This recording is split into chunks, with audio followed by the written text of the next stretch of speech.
Alors nous sommes aujourd'hui, on est le jeudi 6 Nissan, et nous sommes Daf Nun Bet de Ketubot, Nun Bet.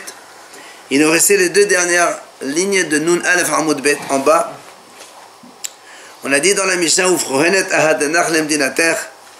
donc dans la Ktuba, on marque, la femme, le monsieur il marque, on a dit dans la Ktuba, si sa femme, tu te fais capturer, je m'engage à te libérer, à te reprendre.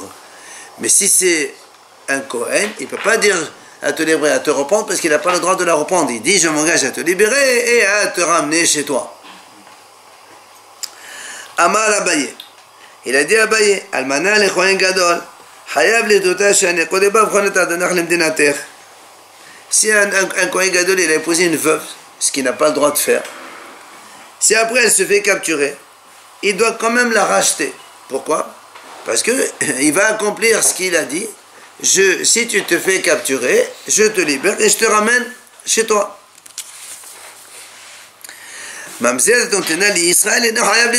Si maintenant un juif Israël, il épouse une mamzeret ou une netina, comme c'est assourd de se marier et de vivre avec elle, dans ces cas-là, si elle se fait capturer, il n'est pas engagé à la racheter. Pourquoi? Parce que dans Israël, quand il marque dans l'Aktoba, il dit, je te libère et je te reprends. Et comme ici, celle-là, il ne peut pas la reprendre parce que c'est assuré de se marier avec elle, donc du coup, il n'est pas obligé de la racheter non plus. Du coup, une de c'est assuré de se marier avec l'almanach. Oui. Pourquoi on dit pas pareil? Parce que comme il ne dit pas je te reprends, il dit je te rachète et je t'amène chez tes parents. Mais il peut le faire. Viens Rava, il n'est pas d'accord. Rava Amar Kol Shesod Shviya Godemla Hayav Ledota. Esod Davar Hagodemla Eno Hayav Ledota. Rava il dit comme ça. Lorsqu'il n'y a que seulement le problème de la captivité, dans ces cas-là, il doit la racheter. Mais s'il y a un autre problème d'interdiction qui se rajoute, notamment le cas de Almana le Kohen Gadol, Rava lui dit il n'est pas Hayav Ledota. Même s'il marque je m'engage à te libérer et te ramener chez tes parents, comme il y a une autre interdiction qui se rajoute, celle de la almana avec le Kohen Gadol, alors il n'est pas obligé de la racheter. Ça, c'est mahlok entre Abaye et Rava. Non, mariage interdit, on fait comme une Ktuba. Il lui a fait. Ah, il lui a fait. Mais ça est valable. Mais nous, de toute façon, on a dit, même si on fait un Ktuba, même si on écrit pas un Ktuba, tout ça, ça fait partie des conditions inhérentes à la Ktuba que les Bédines estiment. Il doit à tout le monde. Mais c'est un mariage interdit. Et la Ktuba est valable quand même dans les lavines. Alors, l'Agmara dit, est-ce qu'on va dire que Abaye et Rava, ils divergent la même mahloket qu'on a vu chez les Tannaïm? C'est quoi cette mahloket?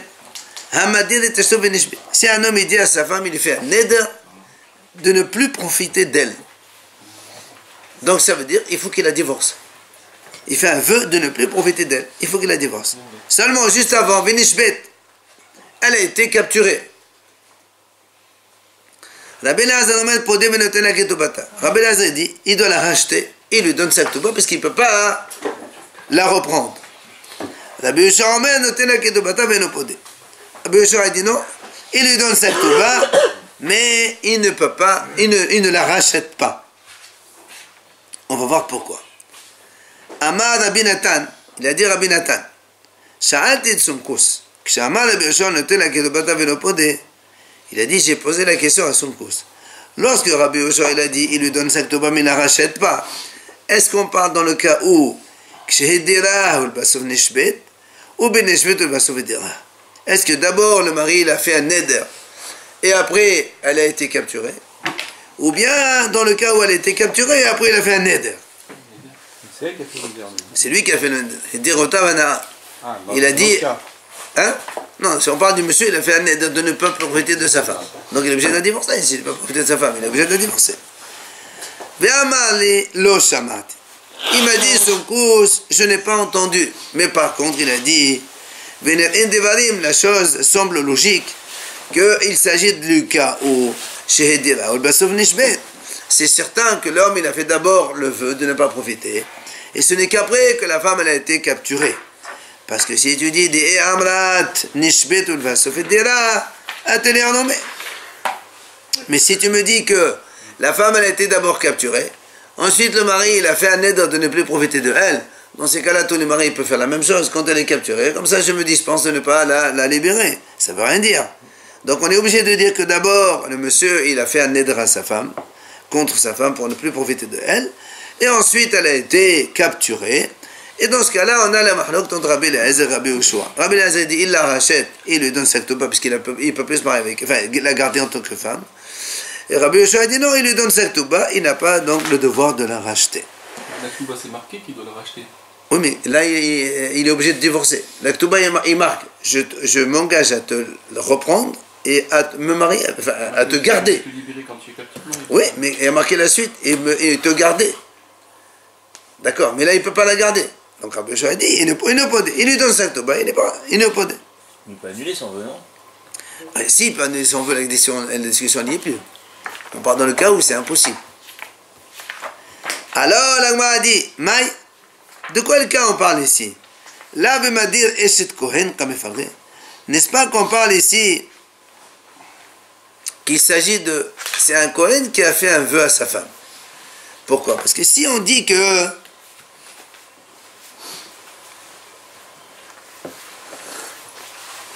Si on dit qu'il s'agit d'un Israël, comment Rabbi Eliezer dit, Podé, il peut la racheter? Puisque nous, on a dit, quand est-ce qu'on rachète, on a l'obligation de racheter, c'est quand elle peut revenir sa femme. Mais là, elle ne peut pas revenir sa femme. Alors, comment tu dis? Donc, on est obligé de parler d'un cas où c'est un Kohen qui a fait le neder à sa femme. Et dans tous les cas, le Kohen, il ne peut pas la reprendre. En fait, il la rachète pour la ramener chez elle. C'est pour ça que... Donc, dans notre cas, Abaye qui a dit, même Almana le Kohen Gadol, il doit la libérer pour l'amener chez elle. Il pense comme Rabbi Eliezer, comme chez nous ici Rabbi Eliezer a dit, même si le Kohen ne peut pas la reprendre, pas seulement parce qu'elle est capturée, mais parce qu'aussi il y avait aussi le problème du vœu, Rabbi Eliezer dit, quand même il doit la racheter, il la ramène chez elle.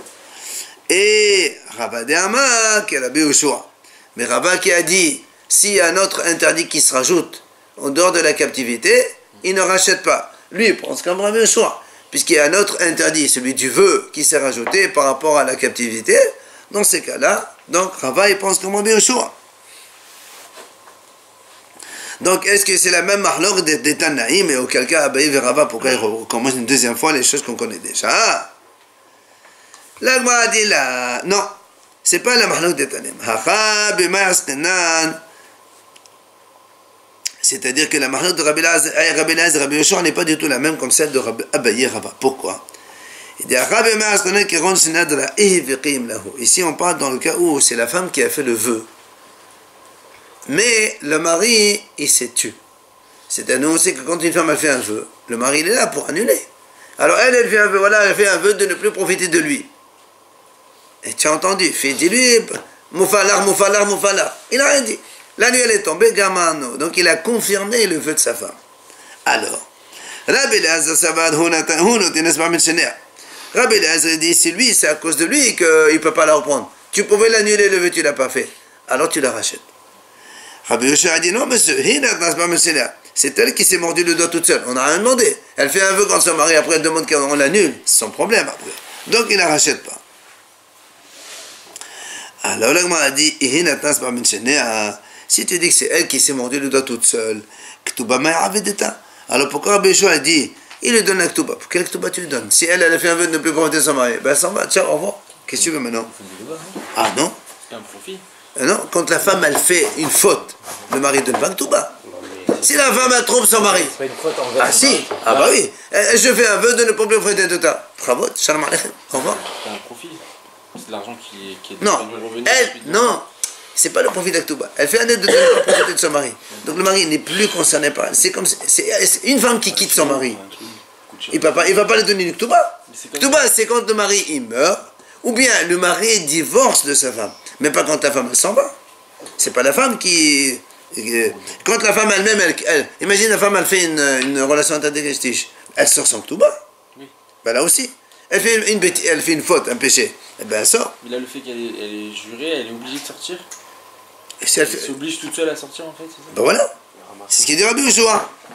Veto, Amar Abinatan Shatit Somkos. Et en plus, nous on a vu Que Rabbi Nathan, il a dit, j'ai demandé à son cous, que Amar Rabbi Yoshua Netelek Tubata Venopodé, quand Rabbi Yoshua, il a dit cela, est-ce que Hedera Basof Neshbet ou Beshen Neshbet ou Basof Hedera, il lui a posé la question, quand Rabbi Yoshua a dit, il ne la rachète pas, il lui donne 5 Touba, est-ce qu'on parle dans le cas où il a fait d'abord le vœu, et après elle a été capturée, ou elle a été capturée, ensuite il a fait un vœu. Ve'amal lo shamat, il lui a répondu son couche, je n'ai pas entendu. Alors la m'a dit, mais si tu dis que c'est la femme qui a fait le vœu, qu'est-ce que ça change avant d'être captive ou après d'être captive? Si c'est la femme qui a fait le vœu, ça n'a aucune importance. On ne peut pas dire comme tout à l'heure, quand c'est le mari qui a fait le vœu, alors on dit dans ces cas-là, tous les hommes, quand ils voient la femme elle a été capturée, il fait un vœu, c'est terminé, il ne veut plus de rien donner. Donc il ne doit pas aller la chercher, quoi. Avant ou après, c'est la même chose. Voilà, c'est justement la question. Si la réponse elle est comme ça, donc qu'est-ce qu'il lui dit avant ou après? Ça n'a aucune importance. Donc on est obligé de rester sur la première hypothèse, comme quoi c'est le monsieur qui a fait le vœu d'interdire de profiter de sa femme. Et alors, parce que sinon, on a posé la question, Abaye Rava la même halak que les Tanaïm, il te dit non. Abaye Metane c'est armé. Il répond comme ça, il te dit, Almana le Kohen Gadol. Quand il y a une almana pour un Kohen Gadol, tout le monde est d'accord qu'il faut la racheter. Mamzer, donc tu es Israël, si c'est une mamzer ou une étana avec un Israël, tout le monde est d'accord qu'il ne doit pas la racheter parce qu'il ne peut pas la reprendre. Mais le Kohen Gadol ne peut pas la reprendre aussi. Oui, mais le Kohen Gadol, quand il marque, il dit marque pas, je te libère et je te reprends. Ouais, parce qu'il y a même une captive normale, le Kohen normal. Non, c'est pas une nécessité. Ce sont des conditions inhérentes à l'Aktouba, ça. Si c'est un Kohen, même s'il n'écrit pas, il doit la libérer et la ramener chez elle. Si c'est un Israël, il doit la libérer et se la reprendre. Dans la Netena et Mamzeret, Israël, il ne peut pas la reprendre, donc il n'a pas le premier, il ne doit pas la libérer. Quand est-ce qu'il la libère? C'est pour la reprendre, mais il ne peut pas la reprendre, elle ne la libère pas. La femme du Kohen Gadol, il n'y a jamais marqué qu'il doit la reprendre, il y a marqué tu la libères et tu la mets chez elle. Alors, la libère, la mène chez elle, selon un bailli, attention. Maintenant, Madir Eshet Kohen Nami, celui qui fait un vœu à sa femme qui est Kohen, lui, tout le monde est d'accord que là aussi il doit la racheter parce que c'est la même chose. Alors c'est quoi la mahloket entre Rabbi Eliezer et Rabbi Yoshua? C'est quand un homme Israël, il a fait un vœu de ne pas profiter de sa femme. Et alors, Rabbi Eliezer Azil Batan Me'akara. Rabbi Eliezer lui il dit nous on va selon le début, c'est-à-dire Me'akara au début. Quand il s'est marié avec elle, d'accord, quand il s'est marié avec elle, c'était une femme normale, il pouvait très bien la reprendre. Donc il est obligé de la racheter. Même si maintenant, avec ce vœu-là, il ne peut pas la reprendre, on va selon l'étape initiale. Au moment du mariage, tu pouvais la reprendre, alors tu la rachètes. Mais Rabbi Yoshua, Azil Batabasof, Rabbi Yoshua dit non, monsieur, on va selon la fin, on va pas selon le début. Maintenant, concrètement, il va la libérer, mais il ne peut pas se la reprendre. Alors il ne la libère pas selon Rabbi Yoshua. Mais il y a eu une étape au milieu. Pourquoi on dit on va selon le début? Selon le début, étape de quoi?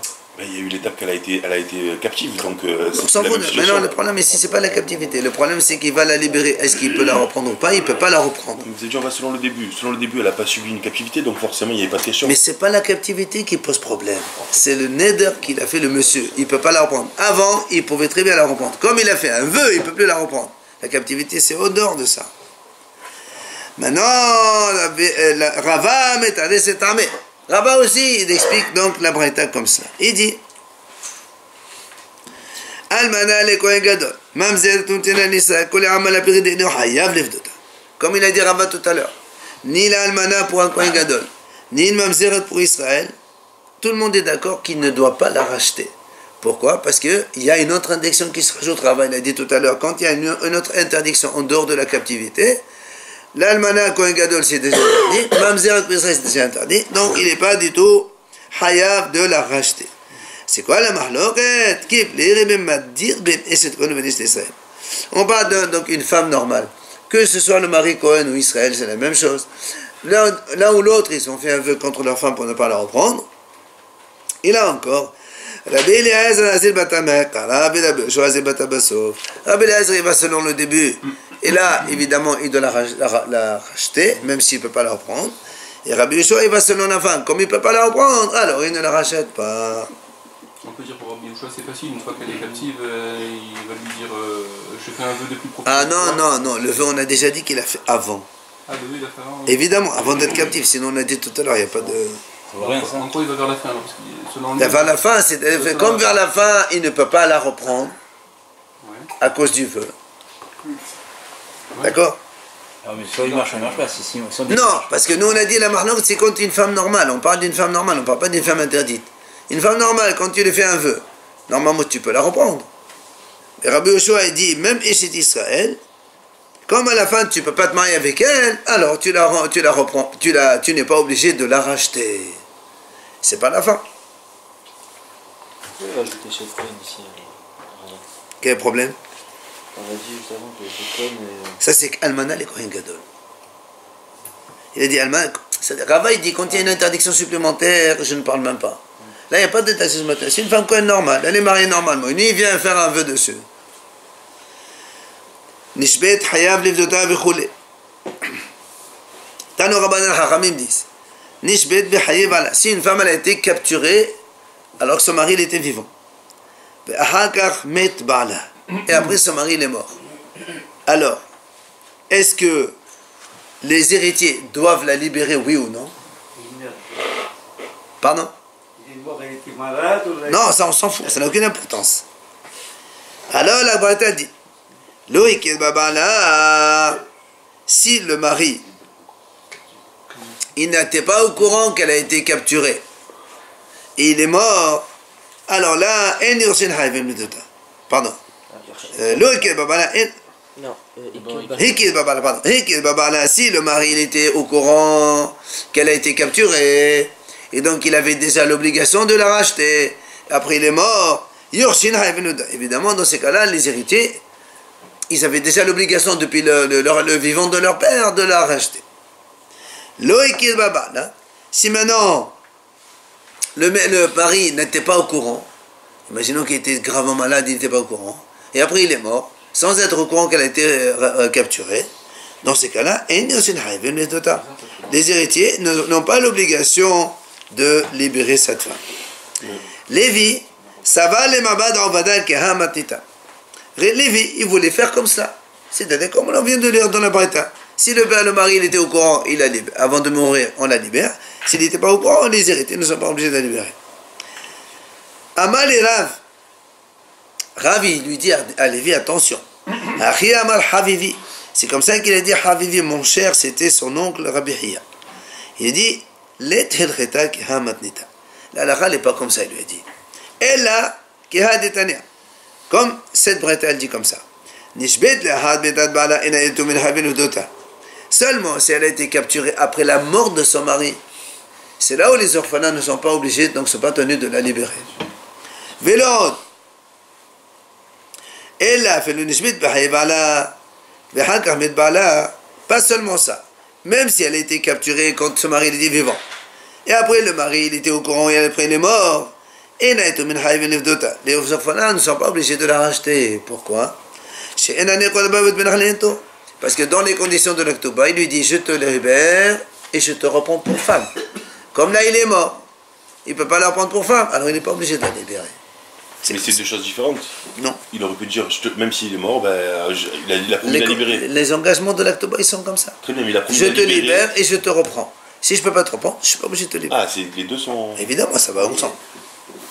Tano Rabban al-Hachamim raconte. Nishbet on a capturé une femme et maintenant les comment on appelle les rapteurs, kidnappeurs, les ravisseurs. Ils vont demander jusqu'à 10 fois sa valeur. D'accord? Ça veut dire qu'ils ont demandé une grande rançon. La Gemara dit Pam Rishona Podé. La première fois, il est obligé de racheter, même si on demande 10 fois la valeur. Mikal Vaïlar, Rasa Podé, Rasa Eno Podé. À partir de là, s'ils l'ont kidnappé une deuxième fois, S'il veut racheter, rachète, sinon il n'est pas obligé de racheter. Rabban Shimon ben Gamliel Omer, Rabban Shimon ben Gamliel, il n'est pas d'accord, il dit on ne rachète pas les captifs plus que leur valeur, mais pour ne pas que les goïms ils prennent l'habitude de faire ça tout le temps et après ça dépasse. Hein? Je pense que oui. On raconte que le Maharam, quand il a été capturé, les Juifs voulaient donner une grande rançon, il leur a dit, il a interdit de le faire. Le Maharam de Rothenburg. Le Maharam de Rothenburg, et finalement il est mort, enfin ils l'ont tué ou il est mort en prison. Pas plus que sa valeur, c'est ça? Ouais. Ça veut dire, il y a des valeurs communes, je sais pas moi, ça dépend de chaque époque et chaque chose. Alors on m'a dit, mais si c'est leur valeur, donc on rachète. Puisque nous on a dit, on n'a pas le droit de racheter plus que leur valeur, mais si c'est la valeur, oui on rachète. Enfin, regarde, il faut qu'on ait un Ktubata. Ça veut dire, même si, imagine que dans l'Aktuba il y a marqué 10 000, et là on demande 20 000 et c'est le prix. Donc le mari, il faut qu'il rachète. Même s'il rajoute plus que la valeur de l'Aktuba, il faut qu'il rajoute. Alors, Mine, l'Agmara pose une question.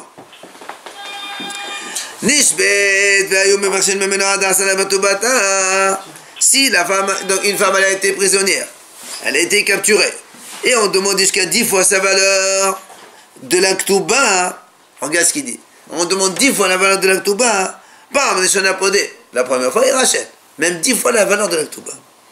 Mais quand elle va là, c'est apodé, c'est un apodé. Il veut pas, il veut pas. La base, chez moi, mon Gamliel Omer. Ça va, il veut pas. Rachète. Hein? Rachète ou rachète pas? C'est comme il veut. Si on la capture une deuxième fois, après... Faut faire attention. Alors, la base, chez moi, mon Gamliel Omer.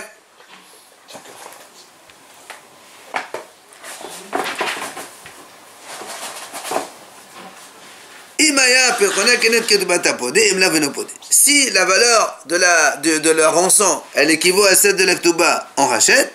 Sinon, on ne rachète pas. Donc tu vois bien que Rabbi Shimon, il dit on ne peut pas racheter plus que la valeur de l'Aktuba. Comment tu dis jusqu'à 10 fois de l'Aktuba? D'accord? Nous on a dit jusqu'à 10 fois. Alors on répond, là-bas Shimon Gamliel, Rabbi Shimon, lui, il a deux khoulas, c'est-à-dire khoulas. Premièrement, on ne peut pas la racheter plus que sa valeur normale. Et il ne peut pas la racheter non plus que la valeur de la Ktuba. C'est pour ça que Rabbi Shimon Gamliel, il est holer dans les deux. Après, on a dit l'Akta Hayab li la pota. Si la femme elle est tombée malade, l'homme s'engage à la soigner. Tano Rabbanan. Almana nizonet minachse yetomin. Uslecha refoa harihekem zonot. Alors, il y a ici la notion, vous savez qu'un mari, quand il meurt, il a l'obligation de nourrir la veuve jusqu'à ce qu'elle se marie, ou bien à vie. Ça fait partie des dépenses, on va dire ça, non définies. Ils n'ont pas de limite. Elle peut rester comme ça 10 ans, 20 ans, 30 ans, on ne peut pas ça. C'est quoi, américain, tu vas laisser de l'argent pour elle? Oui, absolument. C'est ça, parce que... Et elle a besoin de l'efoa, c'est-à-dire, si elle a besoin de se soigner, on la soigne comme les mésonotes, c'est-à-dire même illimité. Rabban Shimon Gamliel Omer l'efoa si la qisba ne tapet mektubata. Chez la qisba les kemzonot. Rabban Shimon dit, il fait une différence. Si c'est une maladie qui a on va dire une valeur limite de soins, donc on sait ça va coûter tant et c'est terminé. Dans ces cas-là, on la prend de la Ktuba de la femme. Mais si c'est une maladie qui est donc longue, que c'est donc indéfinie, c'est considéré comme le mésonote, et là on les prend de l'argent des Yetomim. Ok? Première vie, prendre de la Ktuba la première vie, c'est ça? Ça veut dire si c'est limité, il prend de la Ktuba. S'il divorce après, ça veut dire... Non, là il est mort le monsieur. Non. Après si la femme elle se marie par exemple... Elle aura moins après. Absolument, évidemment. Amar Rabbi Yohanan. On considère les saignés en Israël comme des soins qui n'ont pas de limite. C'est-à-dire, on les prend de l'argent du monsieur et pas de la Ktuba. La Gemara raconte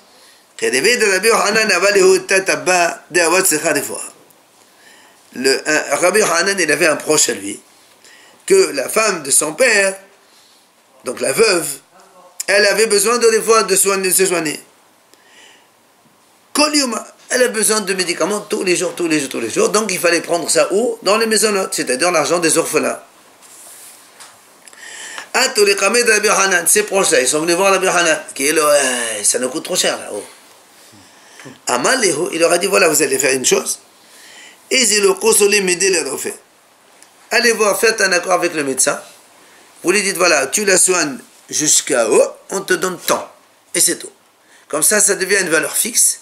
Et vous prenez ça sur la Ktouba. C'est forfait. Mais les soins, ils sont illimités. Mais tu peux faire un forfait avec le médecin. Hein. Et quelqu'un de malade, on ne peut pas faire même Tzedaka, quoi. C'est pas Tzedaka, c'est l'argent du mari, ça. On va laisser mourir la femme, même si elle n'a pas de droit. Laisser mourir? Pourquoi tu laisses mourir? Bien sûr que tu soignes. C'est obligatoire, même si elle a... Oui, mais là, la question elle est, est-ce qu'on prend de maisonnotes ou est-ce qu'on prend de l'Aktoba? C'est totalement différent, monsieur. Avec les arrêts maladie, tout ça. Amar Rabbi Hanan. Rabbi Hanan, quand il a donné ce conseil, il a dit, c'est-à-dire que je me suis transformé en conseiller, j'ai aidé mes trucs pour aller contre quelqu'un. C'est pas beau. Un Dayan, il ne peut pas aider quelqu'un à lui donner les arguments pour aller... D'accord. Alors, il m'a dit, pourquoi Rabbi Hanan, au début, qu'est-ce qu'il pensait quand il a donné ce conseil? Et après, qu'est-ce qu'il pense quand il regrette? Ou tu penses que c'est assourd, alors il ne fallait pas donner, mais maintenant que tu penses que tu l'as donné, alors tu dis rien. Il dit non. Mais au début, il pensait que c'est-à-dire qu'on dit de ta chair, tu ne dois pas fermer les yeux. C'est-à-dire que quand il y a des parents à toi, à ta famille, qui sont dans un besoin, tu ne peux pas fermer les yeux. Aide-les. Donc lui, il voulait aider ses parents, ses proches, puisque c'est des proches à lui. Alors il voulait les aider. Donc il a pensé bien faire. À la fin, il a dit non, c'est pas pareil. Si c'est un homme X, il peut faire ça. Mais quelqu'un d'important comme Rabbi Hanan, il ne peut pas faire ce genre de choses.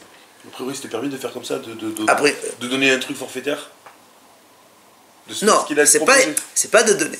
Si eux-mêmes, ils avaient trouvé cette idée de donner au médecin un truc forfait et au pourrait d'Aktoba, il n'y a aucun problème. Ah non, c'est ça ma question, voilà. Mais c'est ce qu'on est en train de dire. On est quand il y a une crise, pas quand il y a une limite, elle apprend sur l'Aktoba. Il aurait dû dire ou non, Eh ben, tu vois, c'est lui qui trouve aussi. oui, mais un Dayan, il ne peut pas favoriser un des deux parties. Quand il y a deux messieurs qui viennent devant toi, tu peux pas, voilà, tu peux pas donner des arguments. C'est ça, on dit, ne donne pas les arguments à l'autre pour qu'il puisse plaider et gagner. Est-ce qu'on peut pas dire que cette femme, tant qu'elle n'est pas mariée, en fait, elle est à la charge pour l'instant de oui, son... c'est comme ça. L'almana, tant qu'elle vit avec la maison, tant qu'elle ne s'est pas mariée, elle vit de l'argent. Est-ce qu'on n'aurait pas pu dire que si, par exemple, on lui propose un mariage et qu'elle refuse à chaque fois, alors, ça veut dire... Non, mais elle refuse à chaque fois, donc... tu ne peux pas obliger une femme à se marier avec quelqu'un si elle ne veut pas. On a vu ça. Ah oui, alors. Matniti, nouvelle Mishnah. J'ai vu qu'on la pense. Allez. Lo katavla. Lo katavla benin dechne deo lechemena enon yaton kesef ketobatech yetal holakon emahon hayav sheotnai beddin. Alors, écoutez bien. La Mishnah dit comme ça. Vous savez, on a déjà parlé de ça. Lorsqu'un homme se marie avec une femme, il a des enfants. Imaginons que la femme, elle meurt. Il se marie avec une deuxième femme. Donc pour chaque femme, il y a une Ktouba. Et chaque femme, elle amène des biens avec elle. Alors quand la deuxième, elle meurt, normalement, les garçons de cette femme-là héritent de ses propres biens.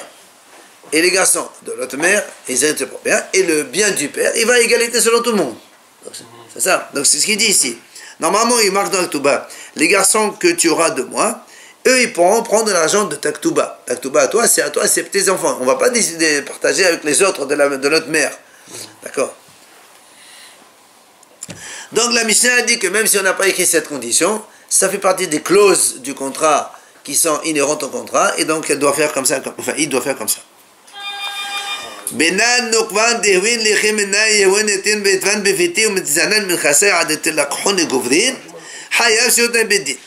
La même chose, si le mari ne marque pas dans la Ktouba, les filles que tu auras, ils seront dans, si la femme elle meurt, je les élèverai jusqu'à ce qu'elles se marient. Ça fait des conditions, donc les clauses normales de l'Aktuba, et on doit faire ça.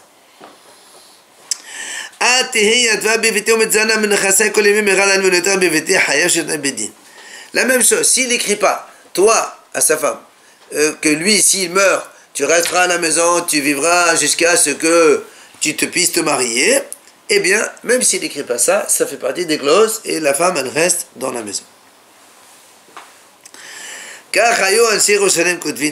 C'est comme ça que les gens de Jérusalem ils écrivaient.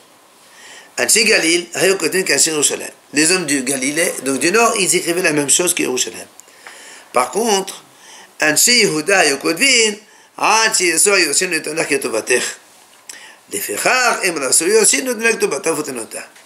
gens de Yehuda, ils écrivaient autre chose. Ils marquaient comme ça dans l'Aktuba, tu pourras rester habiter chez moi et te nourrir de mes biens, hein, jusqu'au moment où les héritiers décident de te donner ta Aktuba, ils te la donnent et tu te débrouilles. On avait vu déjà que les gens de Yehuda, ils avaient une autre manière de se marier. Ça, c'est autre chose. On l'a vu il n'y a pas longtemps. Je sais, mais ça n'a rien à voir. Là, on est en train de parler des clauses du contrat. Non, ça à voir, justement. Gmara, Amar Rabbi Yohanan, Mishum Rabbi Shimon ben Yochai, מפנימה התקנו כתובת בנין דחרין כדי שיחפוש אדם לכתוב לביתו כבנו. Alors il vient Rabbi Yohanan nous a dit pourquoi on a donné cette clause, pourquoi les Hachamim ont instauré cette clause, qu'on a dit tout à l'heure, le monsieur il écrit à la femme que si tu meurs, tes garçons ils prendront seuls tes biens à toi, pas les autres garçons d'une autre femme, que à toi seulement. Il dit, ça veut dire que c'est pas le mari qui les prend, quoi. Parce que normalement, c'est la femme elle meurt, c'est le mari qui hérite. Après le mari il mélange tout, et il fait partage égal à tout le monde. Et là on dit pas comme ça. On dit, il dit à la femme, si toi tu meurs, ta ktuba, elle te restera pour tes propres enfants seulement. D'accord? S'il y a une vierge, Benin Dechrin, des garçons. C'est les garçons qui héritent, les filles n'héritent pas. Benin Dechrin. Ce qu'on appelle Ketoubat Benin Dechrin. Les garçons, Benim Zecharim. Ça veut dire qu'il dit à la femme, ta Ketouba, elle te sera donnée à tes garçons, pas aux filles, parce que les filles, elles n'héritent pas. Alors, la Gemara dit, donc Rabbi Yohanan dit au nom de Rabbi Shimon ben Yochai, pourquoi on a instauré cette condition? Il a dit qu'il dit, il dit comme un homme, quand il marie sa fille, quand il sait que l'argent de sa fille qui va donner la dot, elle va aller que à ses enfants, à elle seulement, alors il donne avec bon cœur, il donne une belle somme. Mais s'il sait qu'il va la donner à plein tout le monde, eh ben il ne sera pas content, il ne va pas donner. Donc pour ça, les Haramim m'ont donné cette condition. Comme ça, l'homme, quand il marie sa fille, il lui donne une belle bourse. D'accord? Alors, la Gemara dit comment?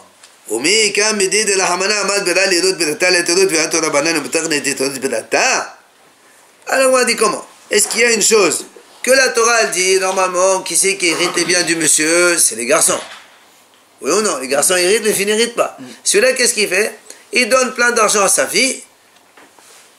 Et en même temps, il déshérite les garçons. Enfin, il enlève de la part des garçons. Comment les Haramim, ils instaurent une chose pareille? Ben oui. Il a des biens. Imaginons, il a 3 garçons et une fille. Alors, quand il va marier la fille, normalement, il a marié, il lui donne une petite chose, et ciao. Et on dit non, il va lui donner une belle chose, une belle fortune. Et quand il donne cette belle fortune, tu vas l'enlever de l'héritage, du capital d'héritage des garçons. De quel droit, monsieur? Mais son droit. Ah non, justement, son droit. Les Haramim disent comment les Haramim instaurent quelque chose contre la Torah. La Torah dit l'héritage, il va au garçon. Toi, qu'est-ce que tu fais? Tu prends un peu, hop, pas un peu, beaucoup, et tu donnes à la fille. C'est pas un alors, on a tout ce qui va acheter à sa fille, va donner à sa fille. C'est comme. C'est comme. On n'a pas dit qu'il faut donner beaucoup d'argent à ses enfants. La Torah dit l'héritage, il va au garçon. Imagine, il a 4 studios. Au lieu de partager les 4 studios entre les 3 garçons, il donne un studio à la fille. Oh, monsieur. Il y a la dot. Et alors, ici? Non, il y a, justement. C'est la question de l'Agmara. Pourquoi tu enlèves des garçons et te donnes à la vie? Alors, dans sa vie, on va dire qu'il enlève des garçons, alors. C'est pas dépenser. On parle pas de dépenses normales. Là, on parle de dépenses, on a dit, il donne un extra à sa fille pour que. Un petit bakchis. Voilà. Allez. Il faudrait qu'il donne la même chose à chaque. Non, non, il donne une petite chose à la fille, ciao. Le ritage, c'est pour les garçons. Alors la Gemara répond, Hanami de Oraita. Oh, Hanami de Oraita. La dot, c'est aussi d'Aroïta. La Gemara dit la dot, elle est aussi de la Torah. Où c'est marqué? Dirti. C'est marqué dans le Passour, dans Irmia. Tehou Nashim. Prenez des femmes, épousez des femmes. Veolido banim uvanot. Oh là. Et donc vous aurez des garçons et des filles. Ukhu livnechem nashim. Donc prenez à vos garçons des femmes, donc mariez-les. Benotechem tenu la nashim. Et vos filles, vous les donnez au mariage à des hommes. Alors la Gemara dit, Bishama banim biyadeh kaim. Quand il dit, vous prenez des femmes à vos garçons, c'est dans les pouvoirs du monsieur. Il trouve une femme, enfin il cherche une femme pour ses garçons, il lui donne. Mais comment il dit, comment tu dis, donnez vos filles? C'est pas lui qui va donner la fille, c'est les gens qui vont chercher la fille. On a vu que la fille, elle se donne. D'accord? Quand le prophète il dit comme ça, vos garçons, vous leur prendrez des femmes, et vos filles, vous donnez à des hommes. Les garçons, on leur prend des femmes, je veux bien. On cherche des femmes et on essaie de donner à nos garçons. Mais pour les filles, c'est pas toi qui vas donner ta fille à des garçons. Non. C'est les garçons qui cherchent la fille. Demande la main. Donc voilà. Alors comment? C'est ta fille, Alors tu me dis pas à moi, donne ta fille au mariage. C'est pas moi qui la donne, c'est les garçons qui vont la chercher. Oui. Alors, c'est de là on apprend. C'est là on apprend. Hakamas malad. De là tu apprends comment un homme il peut provoquer de donner sa fille aux autres. Ben, quand il promet une belle dot et tout, alors tout le monde va sauter dessus. Voilà comment il faut faire. Donc tu vois bien, c'est la Torah. Mais la Torah l'a dit aussi, il faut donner une belle chose, une belle fortune. Mais c'est là, c'est ce qu'on est en train de dire, monsieur, moi aussi. Jusqu'à combien on peut donner? Jusqu'à la dixième, jusqu'au dixième de la fortune du père. 10%. 10%. Ah, l'agma dit ve'ema de av l'erut de va'alal de va'alal l'erut. L'agma dit pourquoi on dit pas? Pourquoi on dit pas? Très bien. Nous on a dit maintenant que le père il donne il donne une belle fortune à sa fille, comme ça les gens ils la prennent au mariage. Et après cette fortune-là, comme ça elle ira à ses garçons à elle, mais pas aux d'autres femmes s'il y en a. Très bien. Alors on va dire très bien. Véhéma, on n'a qu'à dire dans ces cas-là, des Av, les routes. La fortune qui vient du père, on va la donner donc aux garçons de cette mère seulement. Mais des Vaal, là, les routes. Mais le mari, quand il épouse une femme, il donne Ketouba. Alors la Ketouba, normalement, pourquoi tu la donnes seulement à ces garçons-là? Ben, fais la partager à tout le monde. C'est qui tout le monde? Ben, tous les autres garçons, parce qu'ici, il y a deux femmes, en fait. Il y a deux mères. Elles sont mortes toutes les deux. Alors, elle est rattachée à la première femme. très bien, tu peux mélanger les deux Ketouba. Tu te donnes à tout le monde. Toi, tu as dit que l'argent du père, il sait qu'il va donner à ses propres petits-fils. Je comprends. Mais le Ketouba du mari, le mari, il fait pas ça pour mélange les deux et partage. C'est l'une qui a 400 000 Oui, mais il y a des enfants qui vont C'est deux Ketouba différentes. Et tu mélanges et tu partages à égalité. Quel mal y a-t-il? Il peut y avoir des biens dans les Ketouba? Il va y avoir des enfants mère qui vont qui devait avoir 100, une vont devait avoir 200. Ça n'a pas d'importance. C'est l'une qui a 400 000 de trade. Alors, la Gemara dit non, si tu dis que la Ketouba, il va la partager, il dit dans ces cas-là, le père lui-même, il ne va pas donner une belle dot. La même chose. Ah, la Gemara dit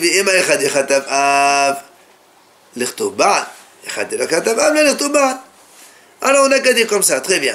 Quand le père, il a écrit, c'est-à-dire il lui a donné, alors dans ces cas-là, le mari aussi, il écrit. La Ketouba, elle va au garçon de sa femme. Mais si le père, il n'a pas donné, alors c'est pas la peine de faire ça. C'est-à-dire la Ketouba de la mère, elle ne va pas à ses garçons, on va la partager. Alors il dit, monsieur, là, pas l'heure la banane. Haramim n'ont pas voulu faire de différence. Dans tous les cas, c'est comme ça. Que ce soit que le père il donne ou il ne donne pas une dot, la Ketouba de la mère, elle va à ses enfants, zéro.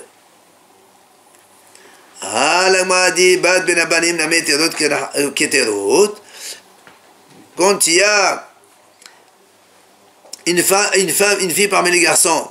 Alors dans ces cas-là, alors dans ces cas-là, tu dis, puisque le père, quand il donne ça, c'est pour ses petits-enfants. Alors pourquoi tu ne donnes pas aussi un petit peu à la fille? Finalement, c'est pas un héritage, ça. C'est les biens du père qui donne à sa fille la dot. Oui. Et après, c'est le divise. Alors pourquoi on donne qu'aux garçons? Donne aux filles, oui. Et la fille, les enfants de la femme, ils ne s'appellent pas comme la femme. On s'en fout de ça. On s'en fout de ça. La question.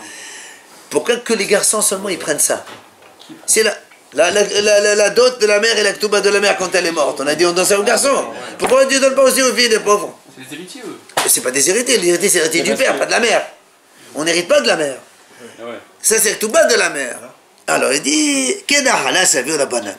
Hachamim on considère ça comme un héritage, on donne qu'aux garçons. Comme un héritage. Ah, bad benabalot tirot. Dans ces cas-là, s'il y a une fille parmi les filles, aussi, elle peut hériter. C'est-à-dire que si dans le cas où... Ouais. Ça veut dire, imagine, le monsieur il a 2 femmes. Une elle a une fille, l'autre elle a 3 filles. Pourquoi tu dis, nous, dans ce cas-là, il n'y a pas un bénin d'echrin. On mélange tout et on partage. Il dit, pourquoi tu peux pas faire ça? Si tu as dit qu'on fait comme un héritage, ben, dans l'héritage, quand il y a des garçons, on donne aux garçons et pas aux filles. Quand il n'y a pas de garçons, on donne les filles. C'est les filles qui héritent. Pourquoi il n'aura pas une belle dot aussi, comme on a dit tout à l'heure. Justement, pourquoi on ne fait pas ça? À cause de ça. Non, on ne fait pas ça. Pour les garçons, on fait. Le père, il ne sait pas quand il va donner une dot à sa fille, c'est parce qu'il va voir comment on fait ça à sa fille. Il ne peut pas le savoir, ça. Mais alors, nous, on dit que la ktouba de la femme, elle donne à ses garçons, mais pas aux filles. Et pourquoi tu ne donnes pas aux filles? C'est que des filles. Donne la même chose que les garçons. Alors, il est dit. La palour la banane. D'accord? Hachamim n'ont pas voulu faire de différence. On finit. Alors, m'a dit Veterbe, même tatele, kirtouba, même tatele. Alors, dans ces cas-là, pourquoi elle ne prend pas aussi des métaltélines, c'est-à-dire des objets mobiliers? Parce que nous, on sait que des orphelins, on ne prend que les terrains seulement. Alors, il dit non. Kirtouba, ça veut la banane. Hachamim, on considère comme les ktouba. Et alors, elle ne prend que les terrains seulement. C'est-à-dire, c'est-à-dire que même si le monsieur et le mari, il a pour la ktouba des mshourbad, alors elle ne peut prendre que de ça seulement. Alors, dit, alors dans ces cas-là, si le mari il a vendu entre-temps un bien, pourquoi n'iront pas le prendre? Il dit parce qu'il y a c'est un héritage. Et dans l'héritage, on ne va pas prendre chez les éventuels acheteurs qui ont acheté entre-temps. On